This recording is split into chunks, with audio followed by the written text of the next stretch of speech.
যত দিন যাচ্ছে জীবন তত কঠিন হয়ে যাচ্ছে আর হারিয়ে যাচ্ছে জীবনের একে একে সব সুন্দর সময়গুলো। কোনো কিছুই যেন কোনো কিছু দিয়ে আটকানো যাচ্ছে না, এটাই বুঝি নিয়ম। আসসালামু আলাইকুম আমার প্রিয় ভিউয়ার্স আপু ভাইয়ারা, আশা করছি আল্লাহর অশেষ রহমতে আপনারা সবাই অনেক ভালো আছেন। আলহামদুলিল্লাহ আমরাও ভালো আছি। এখনকার যে ওয়েদার, মনই চায় না যে সকালবেলা ঘুম থেকে উঠি, কিন্তু সংসারের প্রয়োজনে তাগিদে সকালবেলা উঠতে হয় আর কাজও করতে হয়। এখন তো সারা রাতও হচ্ছে আমাদের এদিকে প্রচণ্ড গরম থাকে, আর তো কারেন্ট তো থাকেই না, তো এই জন্য দেখা যায় যে রাতে ভালো ঘুমই হয় না।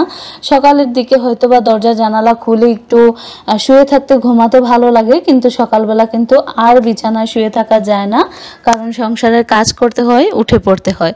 তো আজকে ভাবলাম যেহেতু একটু ভাত আছে, তো আমার শ্বশুর মশাই তো এত অল্প নাস্তায় ওনার হবে না, ওনার ভাত অথবা রুটি লাগবে, তো ওনার জন্য হচ্ছে ভাতটা রেখে দিয়েছি, ডিম ভাজি করে ভাত দিব। আর এদিকে হচ্ছে আমাদের জন্য একটু পাস্তা বানাচ্ছি।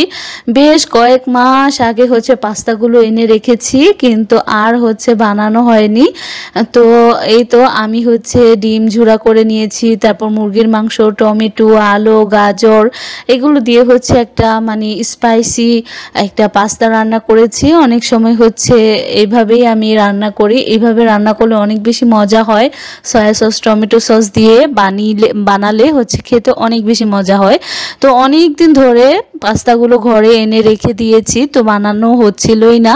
তো এটা ছিল বৃহস্পতিবার দিনের হচ্ছে মানে সকালবেলার ভিডিও। তারপর হচ্ছে আমার শ্বশুর হচ্ছে 2 কেজি গরুর দুধ এনে দিয়েছে, বলতেছে মা যেই গরম, তো আমি হচ্ছে 2 কেজি দুধ নিয়ে আসছি। তো উনি হচ্ছে দুধ এনে বলছিল যে ওনাকে একটু দই বানিয়ে দিতে। আর এদিকে হচ্ছে দই তো আর দইয়ের যেই মানে দই ছাড়া তো আর দই পাতা যাবে না, তো এখানে হচ্ছে আমি দুধ জাল করে নিতেছি রাতের বেলা। তো প্রচণ্ড গরম ছিল, আবার হঠাৎ করে কারেন্টও চলে গিয়েছিল। তো বাবা হচ্ছে 2 কেজি দুধ এনেছিল, তো সেখান থেকে হচ্ছে আমি 1.5 লিটার দুধ হচ্ছে নিয়েছি, আর 1/2 লিটার দুধ হয়েছে আমি রেখে দিচ্ছি। তো আজকে হচ্ছে আমি 1.5 লিটার দুধেরই হচ্ছে দই পাতবো আর কি। তো যেই গরম পড়ছে এমনিতে রেখে দিলেই কিন্তু দই হয়ে যাবে। তো এদিকে হচ্ছে দই ছাড়া তো আর দই বানানো যাবে না, তো আপনাদের ভাইয়াকে বললাম পাশের দোকান থেকে হচ্ছে 1 কাপ দই এনে দিতে। তো যেই প্রচণ্ড গরম পড়ছে সেই হচ্ছে 1 কাপ দই আনছে, তো সেখান থেকে হচ্ছে আমি এই গরমের ঠেলায় হচ্ছে অর্ধেক খেয়ে ফেলছি। মানে দুধের তুলনায় দইয়ের যে হাজের পরিমাণ ছিল ওইটা কিন্তু কম হয়ে গিয়েছে। তো আমি হচ্ছে মালসার মধ্যে আর হচ্ছে যেই হাঁড়িটার মধ্যে মাটির দইটা বসাবো, তো সেখানে হচ্ছে আমি দই দিয়ে হচ্ছে এরকম করে মেখে নিতেছি। এটা ছিল মিষ্টি দই, আপনারা চাইলে কিন্তু টক দই দিয়েও করতে পারেন। তো আমি হচ্ছে দুধগুলো জাল দিয়ে অর্ধেক করে নিয়েছি, ঘন করে নিয়েছি। আর তারপর কিন্তু পরিমাণ মতো একদম অল্প চিনি দিয়েছিলাম, যদিও বা ওনারা হচ্ছে দইয়ের সাথে হচ্ছে পরবর্তীতে চিনি মিলিয়ে খেয়েছিল। তো দেখা যায় কি মানে এত চিনি দিয়ে হচ্ছে বানালে ভালো লাগে না। তো আমার শ্বশুর শাশুড়ি ওনারা হচ্ছে অনেক বেশি কড়া মিষ্টি পছন্দ করে, তো গরম দুধ কিন্তু দিলে দই ভালো বসবে না।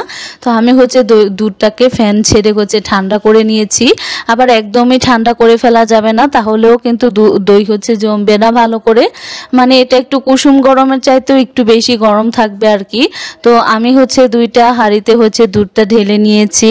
তো একটা হচ্ছে পুরা ভরেছে আর একটা একটু কম ভরেছে। তো আমি হচ্ছে একটা সিঙ্গেল কম্বল দিয়ে হচ্ছে দইটা রেখে দিয়েছিলাম। এই তো সকালবেলা হচ্ছে আপনাদেরকে দইটা দেখাচ্ছি, দই একদম সুন্দর করে জমে গিয়েছে। আর যেই গরম পড়ছে এই দুধ হচ্ছে এমনিতেই রেখে দিলে দই হয়ে যাবে। তো অনেকক্ষণ আগে হচ্ছে মানে তখন বাজে হচ্ছে সকাল 8:30 বাজে, আর সেই সন্ধ্যার সময় হচ্ছে দই বানিয়ে রেখে দিয়েছি, ফ্রিজে আর রাখা হয়নি। তো দই কিন্তু পানি ছেড়ে দিতেছে। তো সবাই হচ্ছে সকালবেলা রুটি দিয়ে, শুক্রবার দিন সকালবেলা হচ্ছে রুটি দিয়ে দই খেয়েছি। তো অনেক দিন ধরে আপনাদের সাথে কোনো ভিডিও শেয়ার করা হয় না, তো আজকে আমি আপনাদের সাথে শেয়ার করব কিভাবে আমি 1 কেজি গরুর মাংসকে সারা মাসের জন্য মানে সারা মাস ধরে কিভাবে খাই, সেটাই কিন্তু আজকে আপনাদের সাথে শেয়ার করব। তো এখন হচ্ছে আমি গরু গোস্তগুলোকে ছোটো ছোটো পিস করে কেটে নিতেছি। অনেক সময় দেখা যায় যে আমরা প্রয়োজন আর চাহিদার মধ্যে যেই তফাৎটা, কোনটা প্রয়োজন আর কোনটা চাহিদা, সেটা কিন্তু অনেক সময় আমরা বুঝতে পারি না। তো আমরা যদি যেই জিনিসটা আমাদের প্রয়োজন আর যে জিনিসটা আমাদের চাহিদা, এটা যদি আমরা বুঝতে পারি তাহলে কিন্তু আমাদের জীবনটা অনেক বেশি সুন্দর হয়ে যায়। তো এখানে হচ্ছে আমি গরুর গোস্তগুলোকে ভাগ করে নিয়েছি, আর এখন হচ্ছে আমি সবগুলো গরুর গোস্ত একসাথে রান্না করে নিব। কারণ যেহেতু সিলিন্ডার গ্যাসে রান্না করি, আমি যে এই গরুর গোস্তগুলোকে হচ্ছে 6 ভাগ করে নিয়েছি। এগুলো যদি হচ্ছে আমি 6 দিন রান্না করতাম মানে আলাদা আলাদা করে, তাহলে কিন্তু একই পরিমাণ হচ্ছে মানে 6 দিনই আমার গ্যাসটা খরচ হতো। তো এই জন্য হচ্ছে আমি একসাথে রান্না করে হচ্ছে তারপর ফ্রিজে রেখে দিব। তো আমাদের ছাদের ওপরে গাছ থেকে হচ্ছে 2টা চিচিঙ্গা আনছিলাম, তারপর ঘরে একটা বেগুন ছিল, কাঁঠালের বীজ ছিল। তো বেগুন, কাঁঠাল বীজ, আলু, তারপর পেঁয়াজ দিয়ে হচ্ছে চেপা শুটকি দিয়ে একটা তরকারি রান্না করতেছি। তো দেখা যাবে কি শুধু গরুর মাংস রান্না করলে হচ্ছে মানে ভাত খাওয়া তো যাবে, মানে এটা হচ্ছে আরেকটা সাথে তরকারি রাখলে খেতে হচ্ছে ভালো লাগবে। তো হচ্ছে আমি অল্প একটু ঝোল দিয়ে দিলাম, আর দিয়ে দিলাম কতগুলো কাঁচা মরিচ। তো আমার প্রিয় ভিউয়ার্স আপু ভাইয়ারা, প্লিজ আপনারা যারা কষ্ট করে আমার ভিডিওটি দেখতেছেন, প্লিজ একটি লাইক দিয়ে আমার পুরো ভিডিওটি কন্টিনিউ করবেন। আশা করছি আমার আজকের ব্লগটি আপনাদের কাছে ভালোই লাগবে।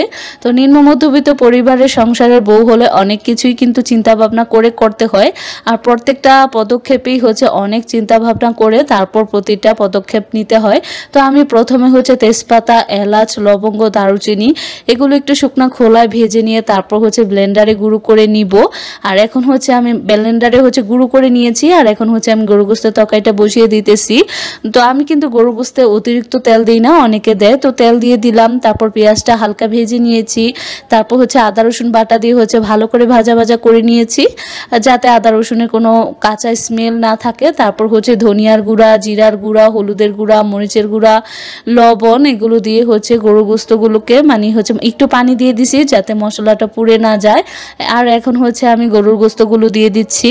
আর আমরা যেহেতু গরু মাংসের মধ্যে অনেক বেশি ঝাল খাই, এজন্য হচ্ছে মরিচের পরিমাণ আপনাদের কাছে অনেক বেশি মনে হতে পারে, কিন্তু আমরা হচ্ছে একটু ঝাল বেশি খাই, সব কিছুতেই ঝাল বেশি খাই। আর গরু গোস্ত তো একটু ঝাল না হলে খেতে ভালোই লাগে না। তো এই তো আমি হচ্ছে গরু গোস্তগুলোকে সমস্ত মশলার সাথে হচ্ছে ভালো করে নেড়ে চেড়ে হচ্ছে মিশিয়ে দিতেছি। তো অনেক দিন ধরে আপনাদের সাথে রেগুলার ভিডিও দিতে পারি না, অনেক ব্যস্ততার মধ্যে হচ্ছে দিন পার হচ্ছে, তাছাড়াও একটু অসুস্থতাও আছে। তো সব মিলিয়ে হচ্ছে আপনাদের সাথে ভিডিও শেয়ার করতে পারি না। তারপর আবার আমাদের বাড়িতে গিয়েছিলাম, সেখানে হচ্ছে কয়েকদিন থেকে এসেছি। তো আমি যখন বাড়িতে যাই তখন হচ্ছে মানে আমার ভাই, মা, বাবা ওদের হচ্ছে ঈদ লেগে যায়, ওরা হচ্ছে আমাকে ছাড়তেই চায় না, এখানে আসতেই দেয় না। তো দেখা যায় যে এই জন্য আরও বেশি হচ্ছে লেট হয়ে যায়। তো ইউটিউব এমন একটা জায়গা, এখানে রেগুলার ভিডিও না দিলে কিন্তু অনেক বেশি প্রবলেম হয়ে যায়। তো আমি কখনোই হচ্ছে রেগুলার ভিডিও শেয়ার করতে পারি না, আমার বিভিন্ন সমস্যার কারণে এক এক দিন এক এক রকম ডিপ্রেসড হয়ে পড়ে থাকি। তো দেখা যায় যে কোনো দিন সময় থাকলেও এই হচ্ছে স্তব্ধ হয়ে বসে থাকি, আর হচ্ছে ভাবি বসে বসে নিজের জীবনের কল্পকাহিনী করি, আর ভিডিও আর বানানো হয় না। তো ভিডিও তো শুধু করলেই হয় না, ভিডিওটা আপলোড করার আগ পর্যন্ত কিন্তু অনেক কিছুই করতে হয়। আমার প্রিয় ভিউয়ার্স আপু ভাইয়ারা অনেকেই ভাবে হচ্ছে ভিডিও করলেই হয়তো বা ভিডিও দিয়ে দেওয়া যায়। আসলে এক একটা ভিডিও আমরা যারা তৈরি করি অনেক বেশি পরিশ্রম হয়, অনেক বেশি কষ্ট হয়, আপনাদের জন্য অনেক বেশি কষ্ট করে তারপর হচ্ছে আপনাদের সাথে একটা ভিডিও শেয়ার করি।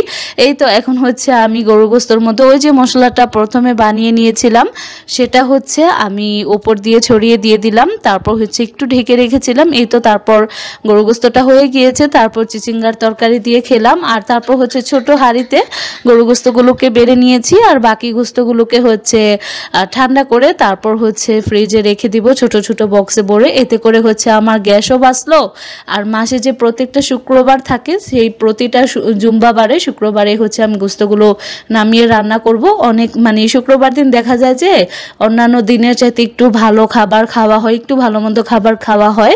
তো সপ্তাহের অন্যান্য দিনের তুলনায় শুক্রবার ভালো পোশাক পরা, সকাল সকাল ঘুম থেকে ওঠা, এইগুলা কিন্তু সুন্নত, আমাদের নবীর সুন্নত। সবাই ভালো থাকবেন, সুস্থ থাকবেন।